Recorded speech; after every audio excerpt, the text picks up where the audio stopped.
com o bastonário da Ordem dos Advogados, Dr. João Massano, sempre à quarta-feira na Boa Noite, Sr. Doutor, bem-vindo. Vamos aos temas que persistem na ordem do dia. Vamos começar pelo processo por alegados abusos e tortura na esquadra do Rato. Dos 24 agentes indiciados, 8 foram ilibados e 3 ficaram com ordem de prisão em casa e que estão entre os 6 sobre os quais a juíza teve uma frase que é elucidativa, disse que tinham uma energia delituosa muito intensa. Portanto, que são polícias, isto traduzido em miúdos, são polícias, mas com uma grande tendência para o crime. Foi pelo menos assim que eu o entendi. Nesta fase do processo, que conclusões é que consegue tirar, até porque já foram ouvidos estes agentes? Eu diria que uma das principais conclusões que nós poderemos retirar aqui tem a ver com o facto de as vítimas serem pessoas muito vulneráveis. Já falámos aqui a semana passada e parece que eram escolhidas por essa vulnerabilidade. Eram imigrantes, toxicodependentes, sem abrigo, pessoas que não tinham relações que os protegessem fora dali. E isto é que me choca mais, se vier a confirmar que houve um abuso de poder contra pessoas muito, muito vulneráveis da sociedade portuguesa. Ou seja, muito fortes com muito fracos. E isto, quando quem tem o monopólio da força é a PSP e as forças de segurança, choca-me porque coloca a questão de saber em quem é que podemos confiar.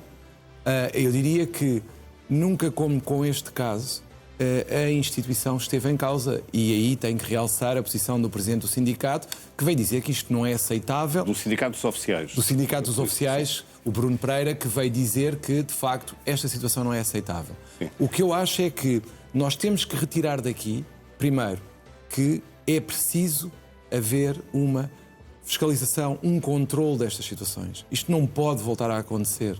Isto tem que parar, ou pelo menos temos que ter mecanismos que permitam essa paragem. Nós falamos de bodycams há muito tempo, as tais câmaras corporais para os polícias.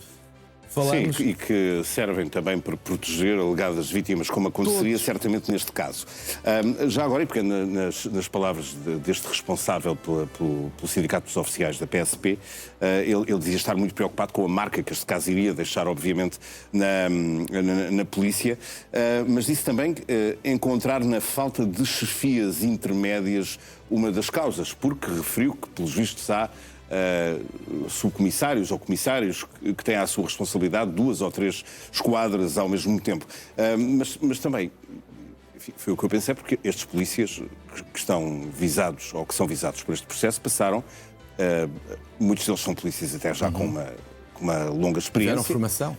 E tiveram formação na escola de polícia e presumo que não seja propriamente isto que é ensinado na escola de polícia. Perante isso, estas explicações parecem plausíveis.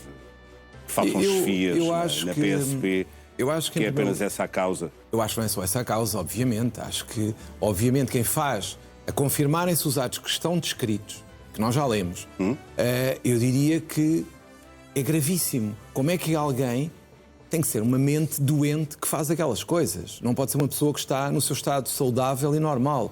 E aquela pessoa não pode ser polícia. Quem faz aquilo, nem uma pessoa qualquer pode fazer aquilo sem ter perturbações. Ainda para mais tendo a autoridade policial. E isso preocupa-me. Um crachá. E mais, há uma coisa que nós temos que sublinhar, que é, temos mais de 20 mil polícias. Estamos a falar de 100 e qualquer coisa, o número não é certo ainda, que estavam nos tais grupos do WhatsApp.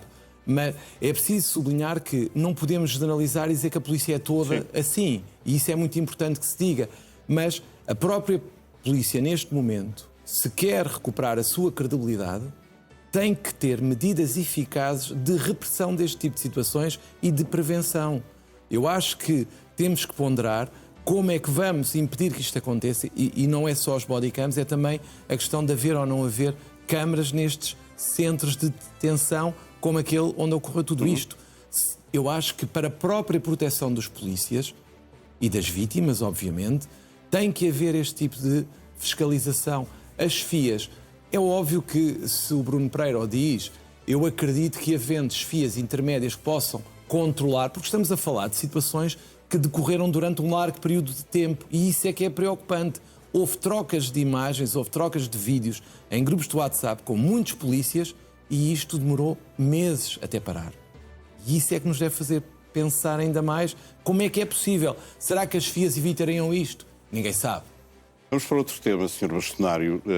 Hoje mesmo o Ministro Leitão Amaro elogiou a AIMA, falou também no número de vistos de residência que, entretanto, foram passados desde o mês de janeiro, mais de 450 mil títulos de residência, de facto um número impressionante, e isto numa altura em que o Parlamento discute ainda a chamada lei do retorno.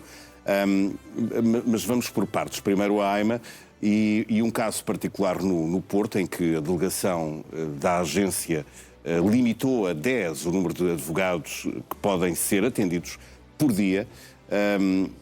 A ordem questiona a decisão. Não pode ser apenas uma questão operacional, dificuldade logística momentânea desta delegação da AIMA a limitar este número de advogados? Mesmo que seja, não é admissível que um serviço público limite o acesso de advogados a um serviço público. Eu disse pontual. Pode acontecer, não é? Claro, pontualmente poderia acontecer se houvesse uma situação dramática em que não houvesse pessoas para atender. Eu admito que isso pudesse acontecer. O problema que nós estamos a assistir é que é um problema crónico.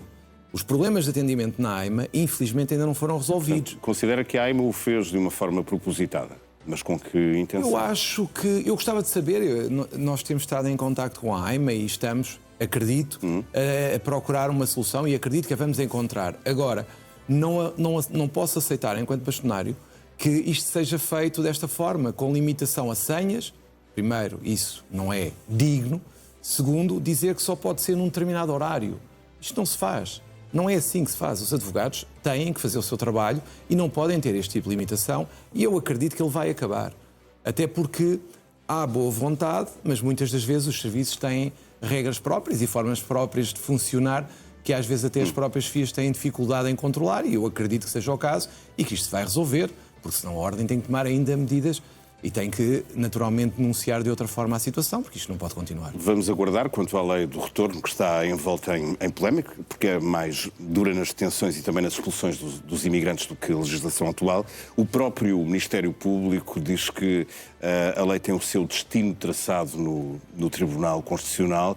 Concorda com esta previsão de que a lei vai chumbar? Eu acho que, independentemente de nós concordarmos ou não, o que nós estamos a assistir assistimos também com a questão da perda da nacionalidade, que era um tema que já vinha sendo falado há muito tempo como provável inconstitucional, e veio a ser declarado inconstitucional, e parece que vai cair finalmente, ainda não se tem a certeza disso, mas de qualquer forma parece que é quase unânime que viola a Constituição da República Portuguesa. Aqui é a mesma coisa, até o próprio Conselho dos Tribunais Administrativos o disse, por unanimidade, e tinha lá uma pessoa indicada pelo Chega. Portanto, é para desfazer um bocado o mito que anda no Tribunal Constitucional, que os juízes, por serem do Partido A ou do Partido B, vão votar num sentido ou no outro. Aqui, claramente, uma lei que foi apoiada pelo Partido Chega, a pessoa indicada pelo Chega votou contra aquela lei, dizendo que violava a Constituição e as normas europeias. Portanto, o que eu acho é que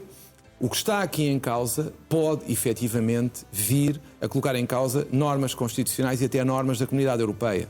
Não estamos a falar só da nossa Constituição. Há regras para este tipo de situações e que são estabelecidas a nível europeu.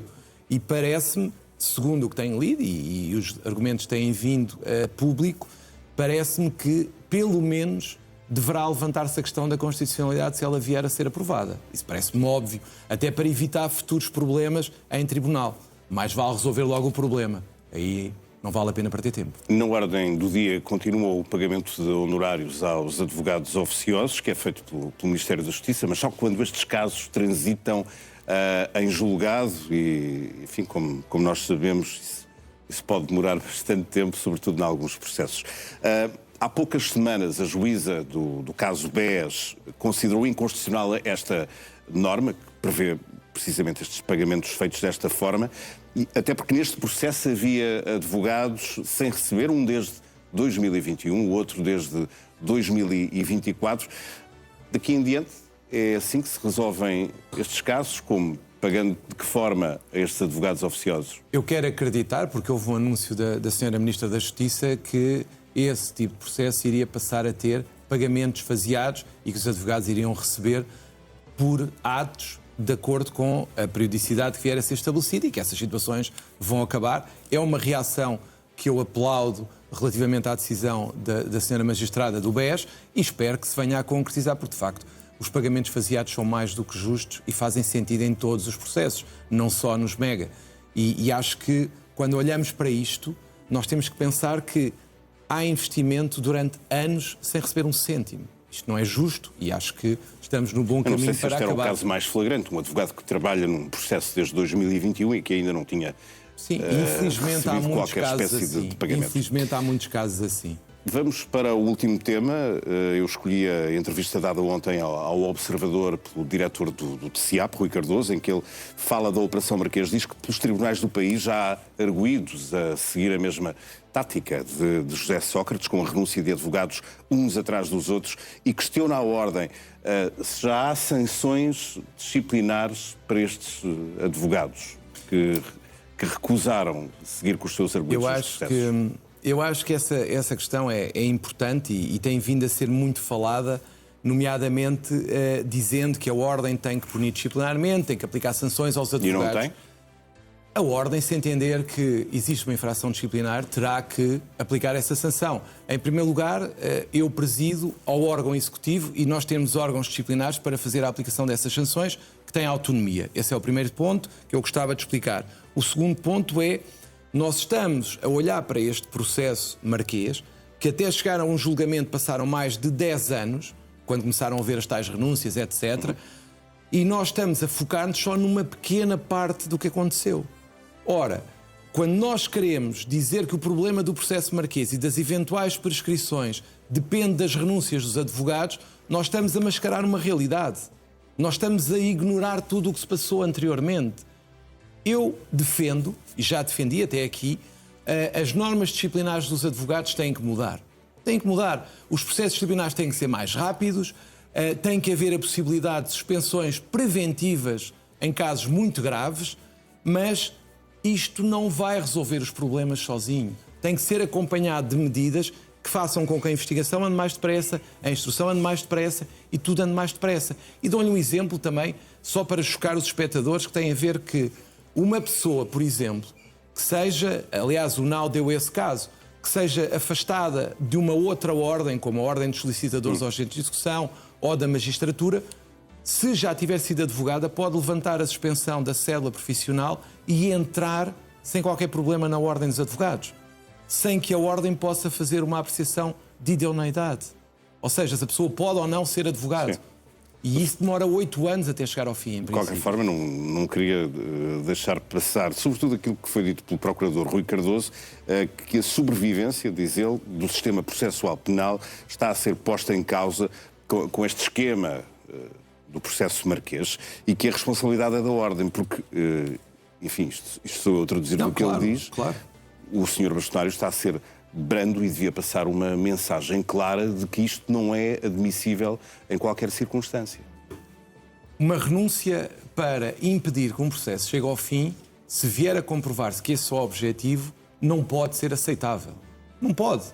Uma renúncia de alguém que quer única e simplesmente obstaculizar o decurso do processo não é aceitável. Agora, se o advogado está doente, internado, por exemplo, e apresenta um atestado e uma declaração que esteve internado, não me parece que possa haver infração disciplinar por uma pessoa estar doente, por exemplo.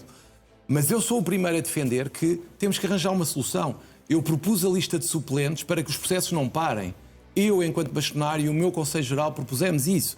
E nós queremos que isso aconteça e vamos continuar a defender isto. A justiça tem que chegar ao fim e não é por prescrição.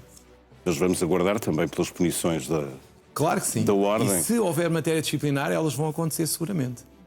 De forma urgente, como pede o Procurador? De forma urgente, eu preciso do apoio, e já falei com o Ministério da Justiça, os processos disciplinares da Ordem têm que ser mais rápidos.